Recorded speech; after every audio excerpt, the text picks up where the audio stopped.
Hello everyone, this is Manohar Kumar, Assistant Professor of English from Government College, Devgarh.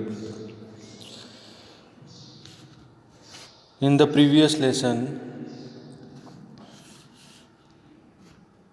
we discussed about the first three stanzas of the poem Elegy written in a country churchyard, composed by Thomas Gray.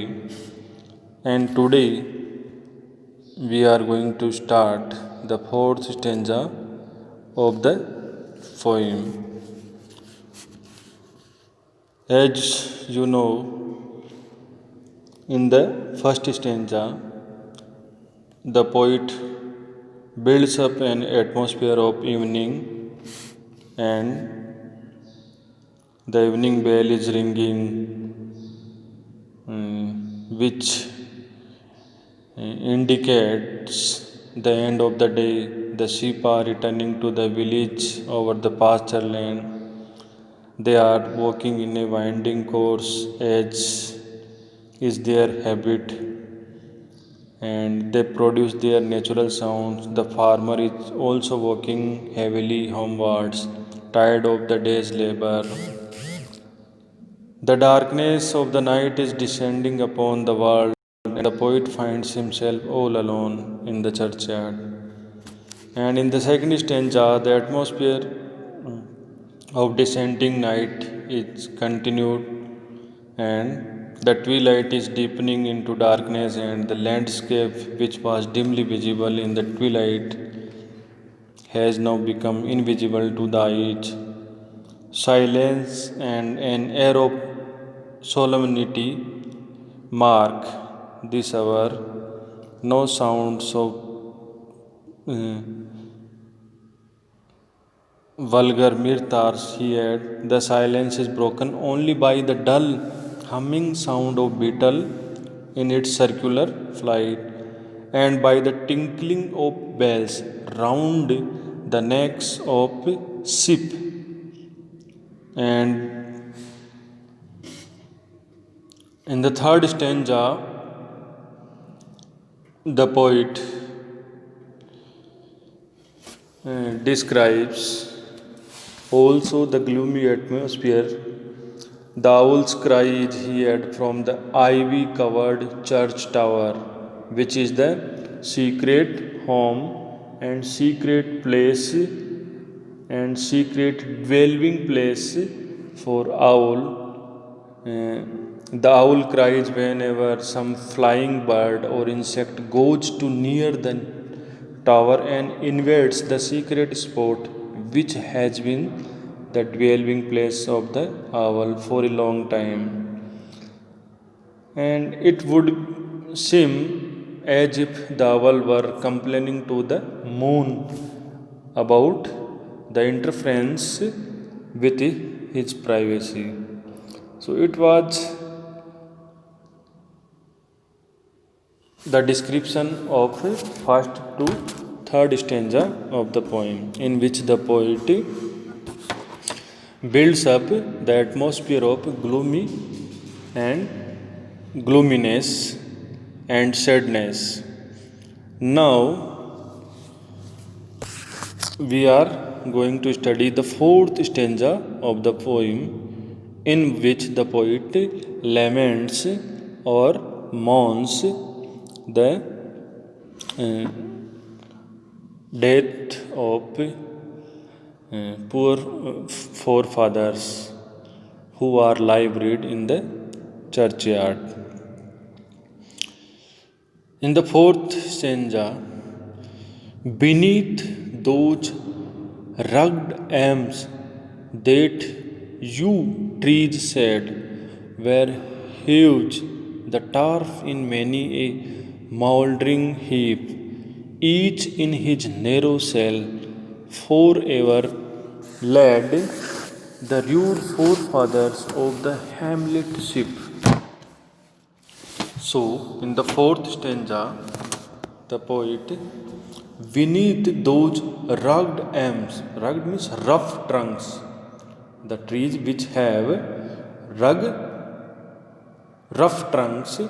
So beneath means under those rough trunks trees, the tree trees, that yew trees shade, and the shadow of huge yew trees where used the turf in many a mouldering heap, where the used the turf in many mouldering heap, where the grass covered graves of the forefathers, each in his narrow cell. Each in his narrow cell means grave. Cell means grave. Forever, forever laid, lie buried in. Though the poet says that under the rough elm trees and under the huge yew trees in the churchyard are many graves on which grass is growing. Under the elm and yew trees, the graves of the forefathers, the graves of poor forefathers are covered with grass, and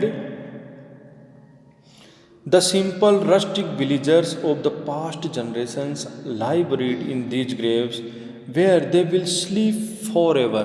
Forever, they will sleep forever, and where their bodies are turning to dust. Where their bodies are turning to dust.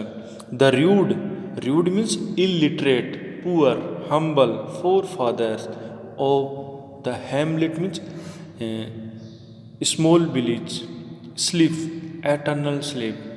So the poet says the poor forefathers are lie buried in the graves forever,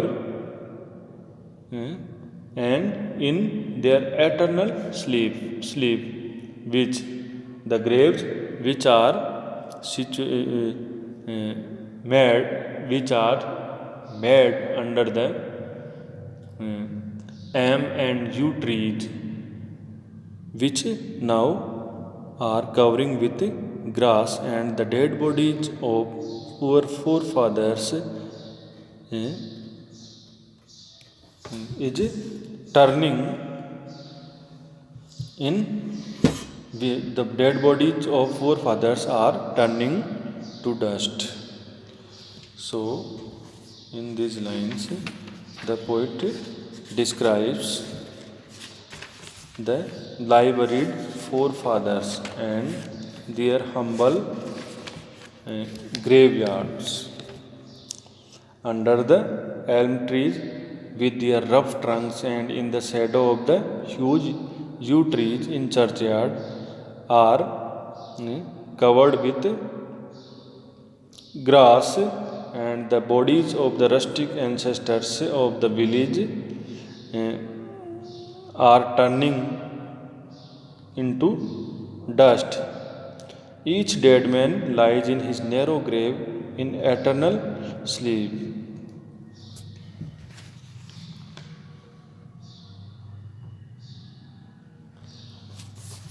And now the fourth stanza of the poem,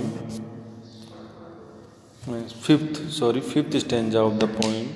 The breezy coal of incense breathing morn, the swallow twittering from the straw-built shed, the cock shrill clarion or the echoing horn, no more shall rouse them from their lowly bed. So, in this stanza, the poet describes the universal statement or universal truth. The breezy coal of incense breathing. Incense breathing means the sweet smell of flowers in the morning. The coal of the call of incense breathing, matlab the sweet smell of flowers in the morning, and the swallow twittering from the straw-built shed, and the twittering sound of swallow from their nest, or the cock's shrill clarion, the cock's loud sound in the morning, or the echoing sound of horn can cannot awaken those live-bred forefathers from their eternal sleep. So the poet describes here universal truth.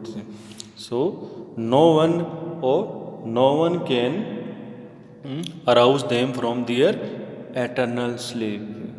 No one can arouse them from their eternal sleep. Lowly bed means humble grave. Humble grave.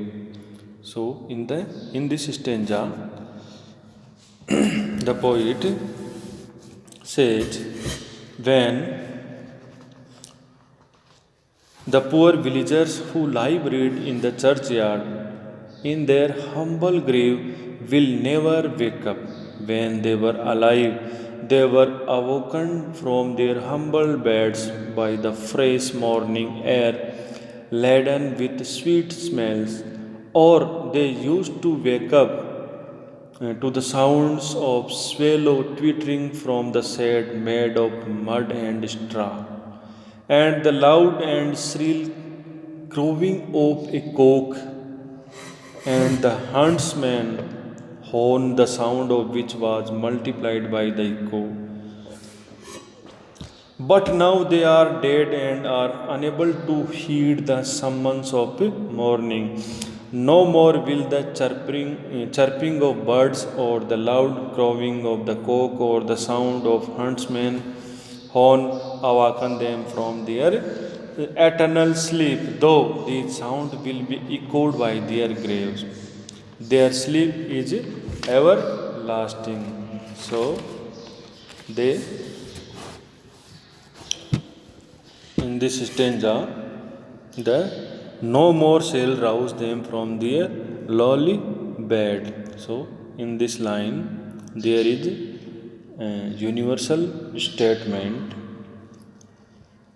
and important for quoting.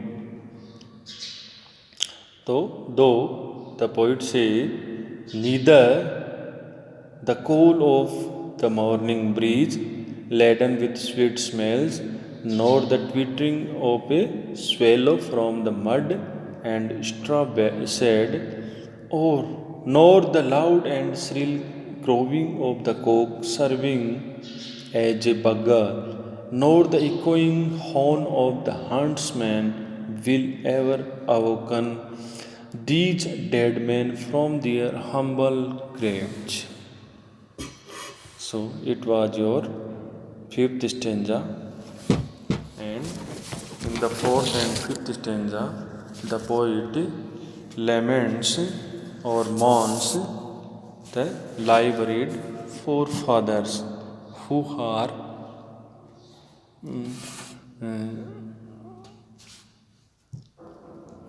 who are now dead and cannot be awoken by anyone. So thank you for today.